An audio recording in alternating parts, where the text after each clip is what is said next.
Hello बच्चों, कैसे हैं आप लोग। आपका स्वागत है आपके online platform physics study by Rajiv sir. जैसे बच्चों हमने लास्ट लेक्चर में कूलॉम्स लॉ पढ़ा था, कूलॉम का नियम पढ़ा था। ठीक है, आज हम पढ़ेंगे कि कूलॉम के नियम का सदिश स्वरूप। ठीक है, जैसे आपको लास्ट लेक्चर में बताया गया था कि अगर दो बिंदु आवेश हैं जैसे Q1 Q2 समान जाति के स्मॉल r दूरी पर रखे हैं, तो इन दोनों आवेशों के मध्य लगने वाला जो वैद्युत बल होता है फिजिकल टू होता है K Q1 Q2 upon r square. और यदि आवेश कहां रखे हैं, वायु या निर्वात में रखे हैं, तो आवेशों के मध्य लगने वाला जो वैद्युत आकर्षण या प्रतिकर्षण बल था वो था F is equal to 1/4 pi epsilon naught Q1 Q2 upon r square. ये था कि दो आवेशों के मध्य लगने वाला वैद्युत आकर्षण या प्रतिकर्षण बल का फॉर्मूला कूलॉम के नियम से। अब हम पढ़ेंगे कूलॉम के नियम का सदिश स्वरूप। तो बच्चों पहले ये समझिए कि सदिश स्वरूप क्या होता है। सदिश स्वरूप का मतलब सदिश राशि एक ऐसी भौतिक राशि जिसको पूर्ण रूप से व्यक्त करने के लिए उसके परिमाण और दिशा दोनों की आवश्यकता होती है, उसको क्या कहते हैं, सदिश राशि। अब बर एक सदिश राशि है, तो सदिश स्वरूप का मतलब यह है, जैसे इस फार्मूले को अगर हम देखें तो इस फार्मूले से ये फार्मूला हमें केवल ये जानकारी दे रहा है कि इन दोनों आवेशों के मध्य लगने वाला जो बल है उस बल का परिमाण ये है। लेकिन इस फार्मूले से कहीं हमें इस दिशा का पता तो नहीं चल रहा कि Q1 Q2 पर किधर बल लगाएगा या Q2 Q1 पे जो बल लगाएगा किस दिशा में लगाएगा। इस फार्मूले से कहीं भी हमें दिशा का पता नहीं चल रहा कि ये बल किस दिशा में लग रहा है। तो सदिश स्वरूप का मतलब होता है कि किसी सदिश राशि को उसकी दिशा सहित अगर हम प्रदर्शित कर दें तो वो कहलाता है उसका सदिश स्वरूप।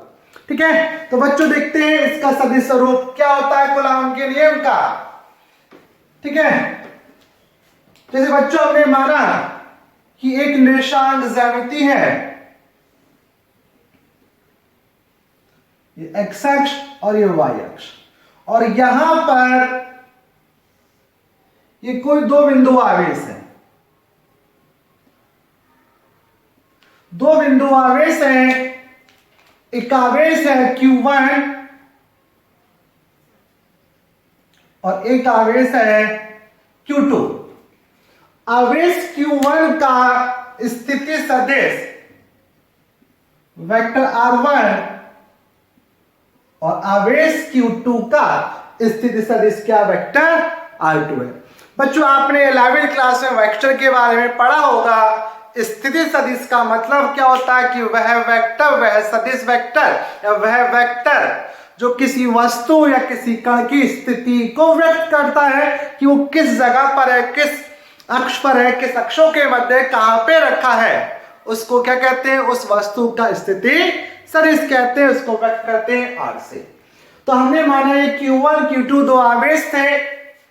आवेश Q1 का स्थिति सदिश वेक्टर R1, Q2 का स्थिति सदिश वेक्टर R2 है। ठीक है, और बच्चों आवेश Q1 से Q2 की ओर एकांक सदिश R12 और Q2 से Q1 की ओर, Q2 से Q1 की ओर एकांक सदिश R21 है, R21 है।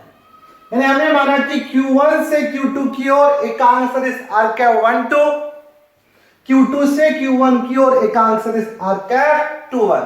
ठीक है, यानी Q1 से Q2 की ओर एकांक सदिश R12 और Q2 से Q1 की ओर एकांक सदिश R21। इसी प्रकार से मान लीजिए Q1 का Q2 के सापेक्ष, Q1 का Q2 के सापेक्ष स्थिति सदिश वेक्टर R12 और Q2 का Q1 के सापेक्ष स्थिति सदिश वेक्टर R21। ठीक है बच्चों, यहां ने माना कि Q1 से Q2 की ओर, Q1 से Q2 की ओर एकांक सदिश R का 12 और Q2 से Q1 की ओर एकांक सदिश R का 21।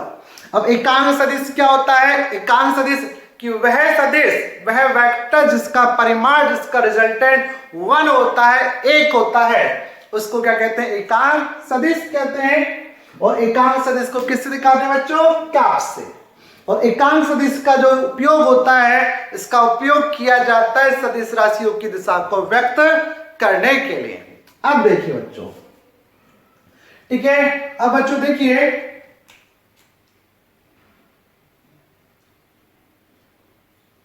यानी कि कूलाम के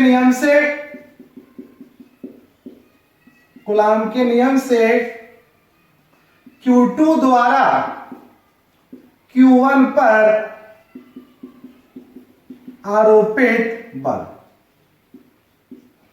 कूलाम के नियम से Q2 द्वारा Q1 पे आरोपित बल, तो ये हो जाएगा। अब किस पर निकाले? Q1 पर, तो इसको लिखेंगे हम वेक्टर F12, यानी कि पहले आवेश पर दूसरे के कारण लगने वाला बल, तो ये हो जाएगा 1/4 pi epsilon naught Q1 Q2 upon Q2 और R12 का स्क्वायर। ठीक है, R12 का मतलब Q1 Q2 के सापेक्ष किस स्थिति में है। अब बच्चों यहां पे आपको समझना है, क्योंकि यहां पे सदिश स्वरूप लिखा है कि Q1 पर Q2 के द्वारा लगने वाला बल। अब बच्चों यहां पे अगर हम ध्यान से देखें कि Q1 भी पॉजिटिव, Q2 भी पॉजिटिव। अब Q2 Q1 को क्या करेगा? प्रतिकर्षित करेगा। Q2 Q1 को क्या करेगा? प्रतिकर्षित, और प्रतिकर्षित करने का मतलब दूर की ओर धकेलना। और जैसे बच्चों आपको लास्ट लेक्चर में बताया गया था कि इस बल की दिशा कैसे निकालते हैं, जिन स्टूडेंट, जिन बच्चों ने लास्ट लेक्चर नहीं देखा है तो प्लीज उसको जरूर देखना, वहां आपको पूरा क्रिस्टल क्लियर किया गया है कि दिशा हम किस प्रकार से निकालते हैं। ठीक है, कूलाम के नियम में बताया गया कि ये जो बल होता है, आवेशों के मध्य लगने वाला जो आकर्षण या प्रतिकर्षण बल होता है, इसकी जो दिशा होती है सदैव दोनों आवेशों को मिलाने वाली जो रेखा है उसी के ही अनुदिश होगी, या तो उस रेखा पे दूर जा रही होगी या पास आ रही। अब ये प्लस का, ये प्लस का, तो Q2 Q1 को क्या करेगा? प्रतिकर्षित करेगा। प्रतिकर्षित में इसको दूर की ओर धकेलेगा, तो Q2 Q1 पे किधर की ओर बल लगाएगा बच्चों? यानी कि इस पर दूर की ओर बल लगाएगा। ठीक है, किस पर लगाएगा बल? दूर की ओर बल लगाएगा, यानी कि इधर की ओर। ठीक है, ये हो गया बच्चों वेक्टर F12। अब इसी प्रकार से देखिए, उसका मतलब यहां पर इस दिशा को, इस बल की दिशा को व्यक्त करने के लिए बच्चों यहां पर हम वही एकांक सदिश यूज करेंगे, क्योंकि एकांक सदिश का उपयोग होता है दिशा को प्रदर्शित करना। तो इस बल के साथ वही एकांक सदिश यूज किया जाएगा जिसकी दिशा और इस बल की दिशा दोनों क्या है? सेम है, एक ही दिशा में कार्यरत है। अब ये बल लग रहा है इधर की ओर, तो इस दिशा में, यानी कि कह सकते हैं Q2 से Q1 की ओर, तो इस दिशा में कौन सा एकांक सदिश है? R21। तो यहां पे आएगा R21, यानी कि जो एकांक सदिश होता है, एकांक सदिश जो होता है उसका उपयोग किया जाता है दिशा को व्यक्त करने के लिए। ठीक है, तो यहां पे हम वही एकांक सदिश यूज करेंगे जिसकी दिशा और इस बल की दिशा क्या है? दोनों सेम है, यानी जिसकी दिशा और इस बल की दिशा दोनों क्या है? सेम है। ठीक है, अब देखिए बच्चों, यहां पे क्या था, यानी कि गुलाम के नियम से Q2 द्वारा Q1 पे आरोपित बल हो जाएगा vector F12 1/4 Q1 Q2 upon R square. R का मतलब क्योंकि Q2 के द्वारा Q1 पे बल निकालना है तो हम यहां देखेंगे कि Q2 के सापेक्ष Q1 की स्थिति, यानी कि जो Q2 है वो Q1 के सापेक्ष किस स्थिति पर है, किस पर है, R21 पे, तो ये हो जाएगा बच्चों R21 हो जाएगा। ठीक है, अब देखिए इसको बच्चों आगे सॉल्व किया जाए तो हम जानते हैं एकांक वेक्टर, अपनी 11वीं क्लास में पढ़ा है, जैसे एकांक वेक्टर ए कैप है तो A cap is equal to होता है vector A upon mod of vector A. ठीक है, तो यहां पे R cap vector R cap 21 is equal to जाएगा vector R21 upon mod of vector R21। ठीक है, या इसको हम इस प्रकार से भी लिख सकते हैं बच्चों, वेक्टर R21 अपॉन R21। ठीक है, वेक्टर मन लगा यही क्या व्यक्त करेगा, इसके परिमाण को व्यक्त करेगा। अब इसको देखिए वैल्यू यहां पे पुटअप कीजिए तो vector F12 is equal to हो जाएगा 1/4 pi epsilon naught Q1 Q2 upon, और ये हो जाएगा वेक्टर R21 का स्क्वायर अपॉन R21। ठीक है, अब बच्चों आगे देखिए, अब यहां पर बच्चों क्या आया, ये आया वेक्टर R21 अपॉन 21, यानी कि Q2 का Q1 के सापेक्ष स्थिति सदिश, Q2 का Q1 के सापेक्ष स्थिति सदिश, और हम जानते हैं 11th में आपने अच्छी तरीके से पढ़ा कि vector R21 is equal to होता है vector R1 minus vector R2। ये vector R21 is equal to होता है vector R1 minus R2।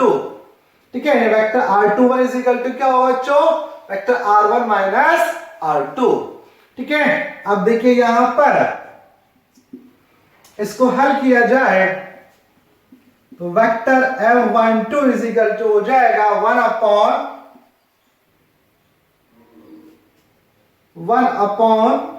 Pi epsilon not, 1/4 pi epsilon naught Q1 Q2 upon, ठीक है, वेक्टर R21 क्या होगा बच्चों, vector R1 minus R2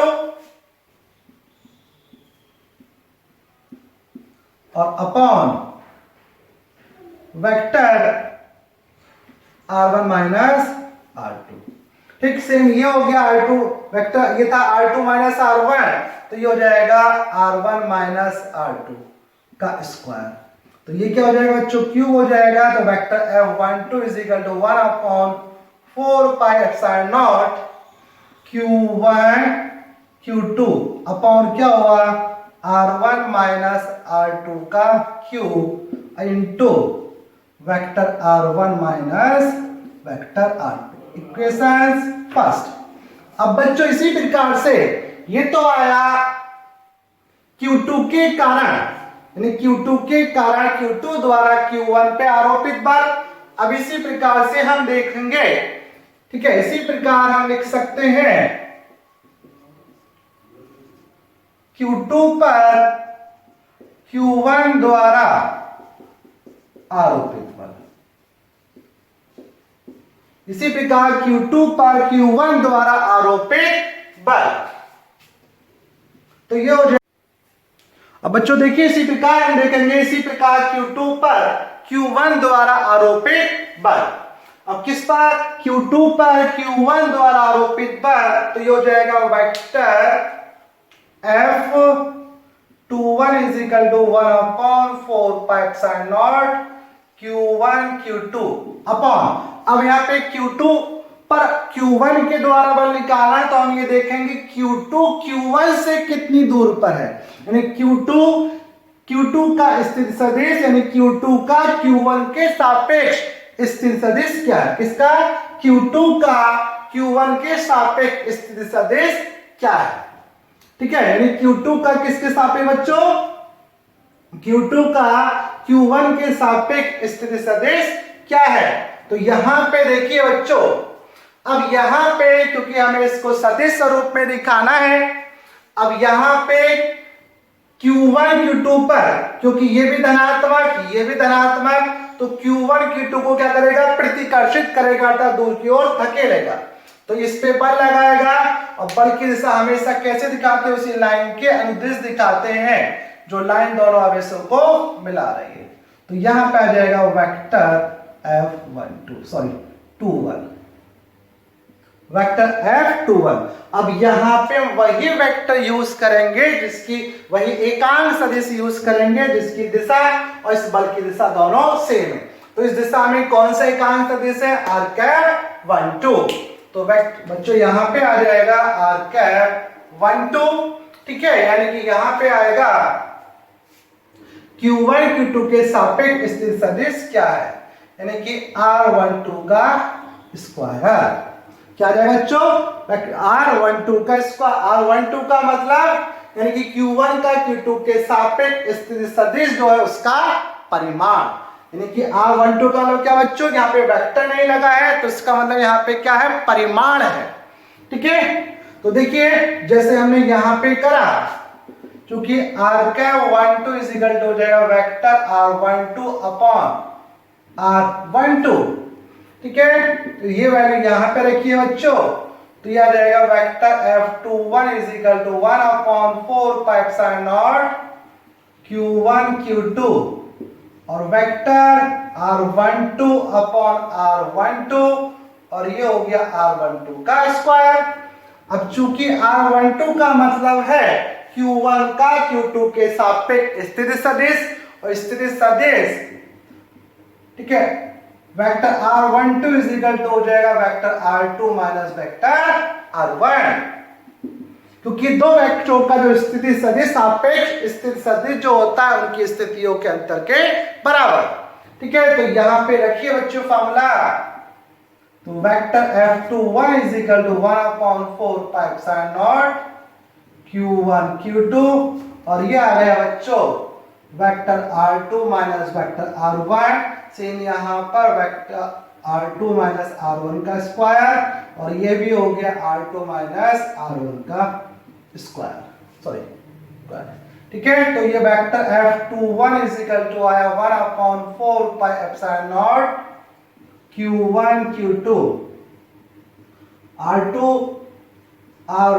minus R1 का cube into vector R2 minus R1, equation second. अब बच्चों ये इक्वेशन जो फर्स्ट है यहाँ पे, ये यही इक्वेशन कूलाम के सदिश स्वरूप को व्यक्त करती है, और इक्वेशन सेकंड भी कूलाम के नियम के सदिश स्वरूप को व्यक्त करती है। ठीक है, अब बच्चों इनको ध्यान से देखा जाए कि वेक्टर F12 और वेक्टर F21 एक दूसरे के जस्ट अपोजिट है, तो इनको हम इस प्रकार से भी लिख सकते हैं कि समीकरण 1 व 2 से कि वेक्टर F12 इक्वल हो जाएगा माइनस वेक्टर F21। अगर यहां से हम कॉमन ले लें, ये कह सकते हैं यहां से माइनस कॉमन ले लें तो ये चेंज हो जाएंगे, अगर माइनस कॉमन निकालते हैं तो ये सेम यही आ जाएगा। ठीक है, तो समीकरण 1 और 2 से स्पष्ट है कि वेक्टर F12 बराबर है माइनस वेक्टर F21, अर्थात इसका मतलब ये हुआ बच्चों कि ये दोनों आवेश जो हैं एक दूसरे पर समान बल आरोपित करेंगे, परिमाण में समान बल आरोपित करेंगे, लेकिन दिशाएं एक दूसरे के क्या होती है, विपरीत होती हैं। यानी कि पहला आवेश जितना बल पहला आवेश दूसरे पे लगाएगा उतना ही बल दूसरा आवेश पहले पे लगा रहा है, लेकिन यहाँ पे दिशाएं एक दूसरे के क्या है, विपरीत है।